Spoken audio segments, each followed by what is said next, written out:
राधे राधे मित्रों। आप सभी का एक बार फिर से स्वागत है हमारे चैनल में। आज हम लोग हिंदी पेडागोजी के इम्पॉर्टेंट क्वेश्चन डिस्कस करने वाले हैं फॉर सीटेट एग्जाम 2022। तो आइए अपनी वीडियो को शुरू करते हैं।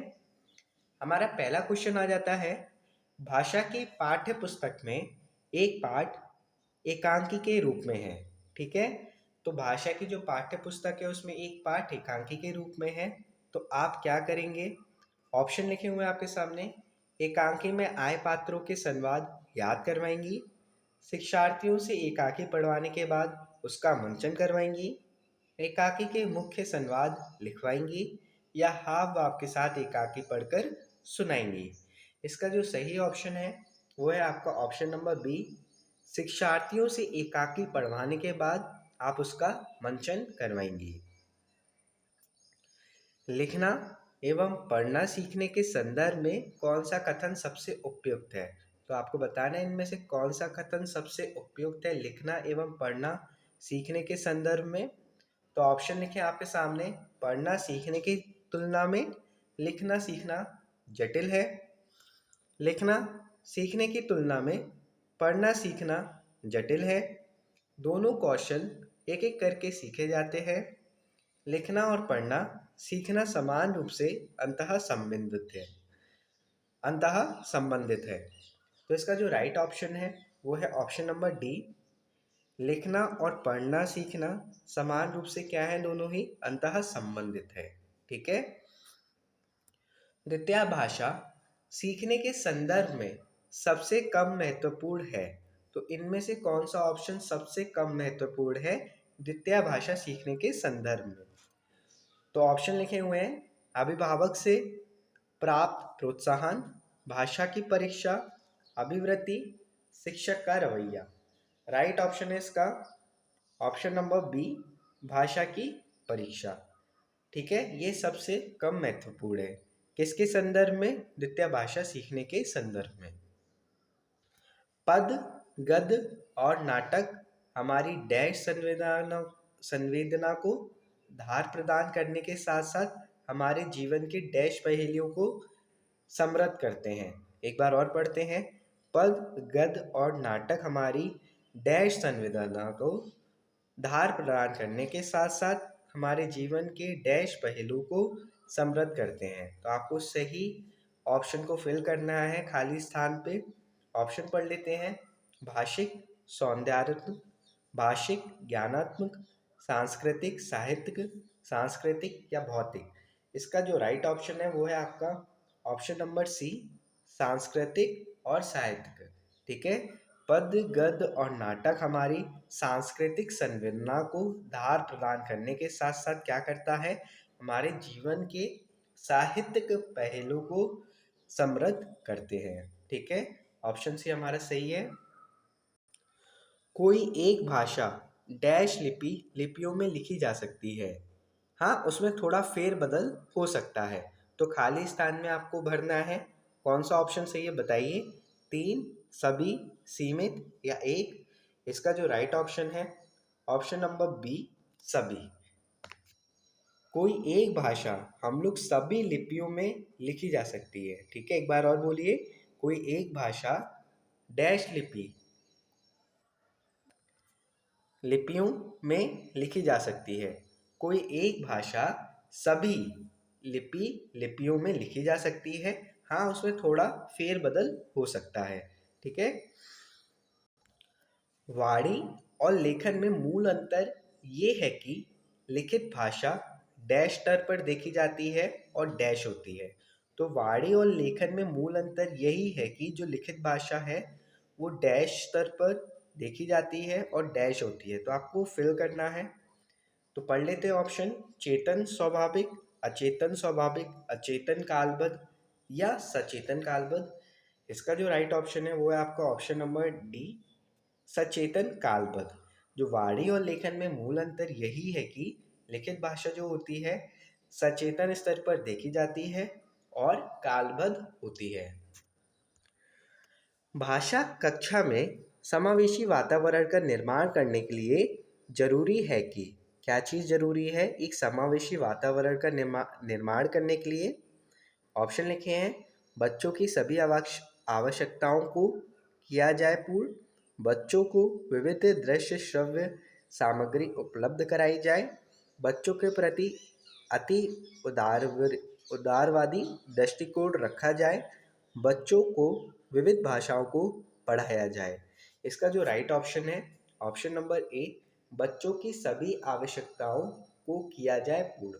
तो उससे क्या होगा, भाषा कक्षा में समावेशी वातावरण का निर्माण करने के लिए क्या चीज़ जरूरी है, बच्चों की सभी आवश्यकताओं को किया जाए पूरा। ठीक है, तो इससे क्या होगा, समावेशी वातावरण का निर्माण हो जाएगा।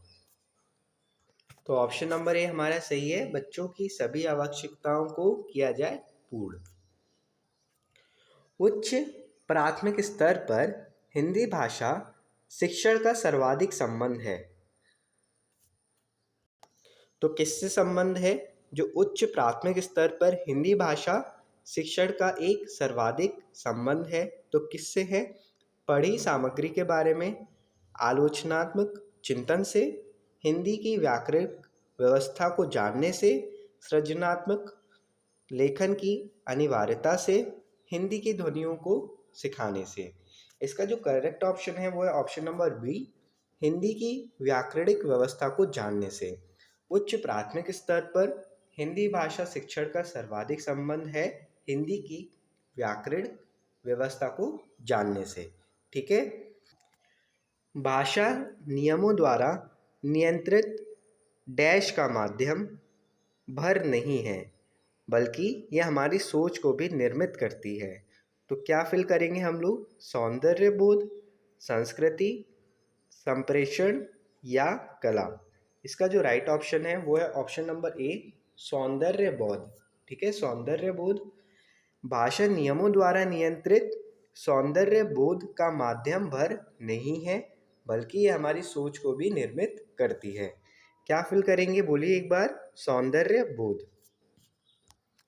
पूनम अपने विद्यार्थियों को पढ़ाते समय दृश्य श्रव्य सामग्री का प्रयोग करती है। ठीक है, किसका प्रयोग करती है, दृश्य श्रव्य सामग्री का। इसका प्रमुख कारण है कि वह कक्षा के, तो क्या कारण हो सकता है, सभी बच्चों का मनोरंजन करती है, सभी बच्चों को नियंत्रण में रखती है, बच्चों की रुचि का ध्यान रखती है, सभी बच्चों की आवश्यकताओं को संबोधित करती है। इसका जो राइट ऑप्शन है वो है आपका ऑप्शन नंबर डी, सभी बच्चों की आवश्यकताओं को संबोधित करती है। इसका यही कारण है कि जितने भी बच्चे हैं उसकी उनकी आवश्यकताओं को वो संबोधित करती है, इसलिए पूनम अपने विद्यार्थियों को पढ़ाते समय दृश्य श्रव्य सामग्री का प्रयोग करती है। क्या कारण है, एक बार और बताइए, सभी बच्चों की आवश्यकताओं को संबोधित करती है। ऑप्शन डी हमारा सही है। कक्षा 8 के बच्चों का सतत आकलन करने में सबसे अधिक महत्वपूर्ण है, क्या चीज़ महत्वपूर्ण है, लिखित परीक्षा, भाषा प्रयोग की क्षमता, मौखिक परीक्षा, व्याकरण की जानकारी। इसका जो राइट ऑप्शन है ऑप्शन नंबर बी, भाषा प्रयोग की क्षमता।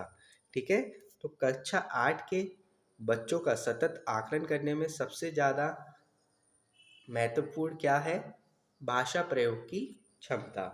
ऑप्शन बी सही है। बच्चे की भाषा समाज के साथ संपर्क का ही परिणाम है, ये विचार किसका है।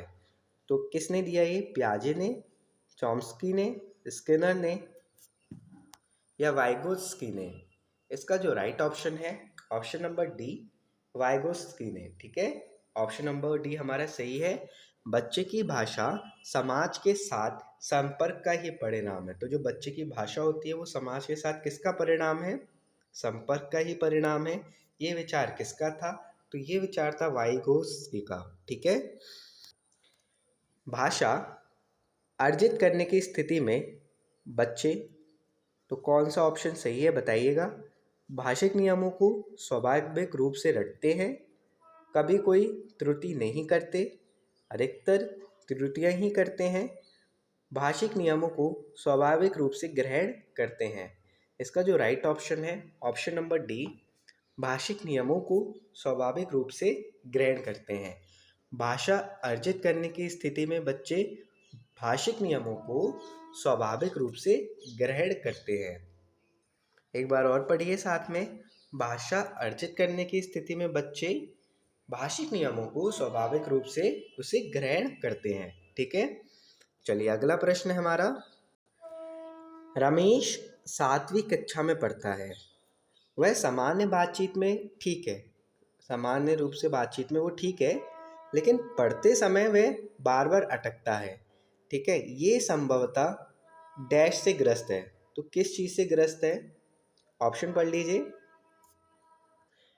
डिस्कैल्कुलिया, डिस्प्राफिया, डिसलेक्सिया या डिस्फेजिया। इसका जो राइट ऑप्शन है वो है आपका ऑप्शन नंबर डी, डिसलेक्सिया से। ठीक है, तो ये संभवतः डैश से ग्रसित है, बार बार जो अटकता है वो पढ़ते समय, तो किससे ग्रसित है? डिसलेक्सिया से। ठीक है, ऑप्शन नंबर सी हमारा सही है। चलिए आखिरी प्रश्न करेंगे और अपनी वीडियो को एंड करेंगे यहाँ पर। भाषा शिक्षण के संदर्भ में बहुभाषी कक्षा से तात्पर्य है कक्षा में। तो क्या तात्पर्य है? विभिन्न विभिन्न भाषाओं में कहानियाँ, कविता के चार्ट आदि की उपलब्धता, कम से कम 2 भाषाओं में शब्दकोश की आवश्यकता, अधिकाधिक भाषाओं की पुस्तकों की उपलब्धता, सभी बच्चों को अपनी अपनी भाषा में बोलने की अवसरों की उपलब्धता। इसका जो राइट ऑप्शन है ऑप्शन नंबर डी, सभी बच्चों को अपनी अपनी भाषा में बोलने के अवसरों की उपलब्धता। तो भाषा शिक्षण के संदर्भ में बहुभाषी कक्षा से तात्पर्य क्या है?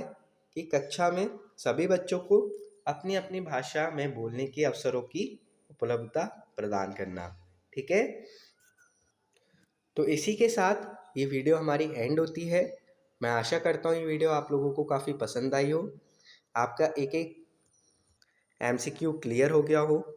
अगर आपको वीडियो अच्छी लगी और सीखने को मिला तो आप लाइक कर दीजिएगा। चैनल पे नए हैं तो सब्सक्राइब करके बेल आइकन ज़रूर प्रेस कर लीजिएगा, क्योंकि मैं सीटेट से रिलेटेड डेली वीडियो अपने चैनल पे अपलोड करता हूँ ठीक रात में 8 बजे। तो अगर अभी तक आपने चैनल को सब्सक्राइब नहीं किया है, सब्सक्राइब करके बेल आइकन ज़रूर प्रेस कर लीजिएगा। बेल आइकन ज़रूर से प्रेस कर लीजिएगा, जिससे आप कोई भी नोटिफिकेशन मिस ना करें। मिलते हैं अगली वीडियो में, तब तक के लिए सभी को राधे राधे।